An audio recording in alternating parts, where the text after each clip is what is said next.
Bonjour, aujourd'hui c'est le 30 mars. Bienvenue à notre méditation. Je voudrais lire dans Proverbes chapitre 17, verset 9.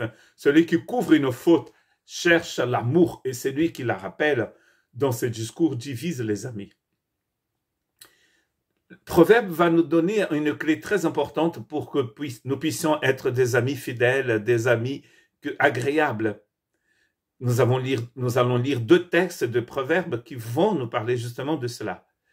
Proverbe 20, verset 19, dit « Celui qui répond la calomnie dévoile des secrets. Ne te mêle pas avec celui qui ouvre ses lèvres. » C'est-à-dire, ne passez pas du temps avec des gens qui parlent, qui parlent tout le temps. Et là, bien sûr, c'est dans le sens de la calomnie, des gens qui sont tout le temps en train de dire du mal des autres. Si vous êtes une personne comme ça, demandez pardon au Seigneur et demandez que le Saint-Esprit puisse changer votre cœur. Parce qu'il n'y a rien de plus terrible que de passer du temps avec quelqu'un qui parle, qui dit tout le temps du mal des autres. Parce que si vous allez chez quelqu'un qui dit du mal des autres et qui est tout le temps en train de dire du mal des autres, il va sûrement dire du mal de vous aussi. Il ne faut pas s'asseoir avec les moqueurs, nous dit le psaume 1. Il ne faut pas passer du temps avec des gens qui sont tout le temps en train de se moquer des autres. Et si vous êtes comme ça, changez, repentez-vous, faites un demi-tour.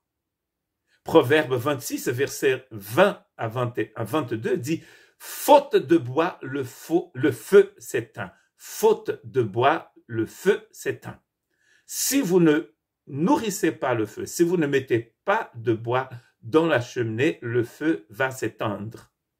Va s'éteindre complètement. Et ici, bien sûr, il est en train de parler de la langue, parce que la suite nous dit « Et quand il n'y a point de rapporteur, la querelle s'apaise. » Plus les gens parlent sur les autres, sur des situations que ne les concernent pas, plus on met du bois sur le feu.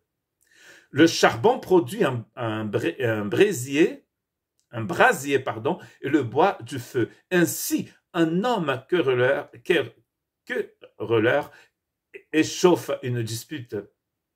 Les paroles du rapporteur sont comme des friandises, elles descendent jusqu'au fond des entrailles. Ça a l'air, c'est des tapas, c'est du foie gras, c'est délicieux, mais ça descend dans le ventre, c'est ce qu'il dit. Et après, ça sort dans les toilettes.